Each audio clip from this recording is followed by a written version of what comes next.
இயேசுவின் அன்பு. கிறிஸ்து இயேசுவின் நாமத்தினாலே உங்களுக்கு அன்பின் வாழ்த்துக்கள். ஆதியாகமம் 17ஆம் அதிகாரம் 4ஆம் வசனம். நான் உன்னோடு பண்ணுகிற என் உடன்படிக்கை என்னவென்றால், நீ திரளான ஜாதிகளுக்கு தகப்பனாவாய். பிரியமானவர்களே, இதோ நீ திரளான ஜாதிகளுக்கு தகப்பனாவாய் என்று கர்த்தர் இன்று உனக்கு வாக்கு பண்ணுகிறார். மகனே, அவர் சொல்லியபடியே செய்வார். நீங்க இந்த நாளில் நினைக்கலாம், சூழல் அப்படி இல்லையே ஆண்டவரே, என் நிலைமை மிகவும் மோசமாக இருக்கிறதே, இப்பொழுது இருக்கிறதை பார்க்கும் பொழுது அதற்கான சாத்தியமே இல்லையே என்று நீங்க சொல்லலாம்.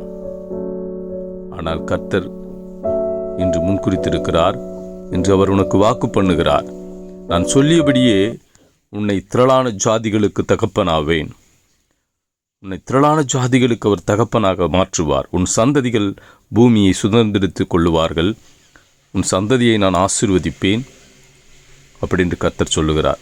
உன் மூலமாய் அநேக கூட்டமாக ஜனங்களை ஜாதியாக நான் வகைப்படுத்தி உன் பேரை பெருமைப்படுத்துவேன். நான் உன்னோடு கூட இருந்து உன்னை ஆசீர்வதிப்பேன் என்று கர்த்தர் சொல்லுகிறார். இது சூழல் என்னவாக இருந்தாலும் சூழ்நிலைகளை மாற்றுகிறவர் கர்த்தர். அவர் சொல்லியபடியே செய்வார்.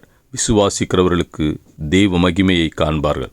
கர்த்தர் உன் வாழ்க்கையில் பெரிய காரியங்களை செய்வார். ஆமேன்.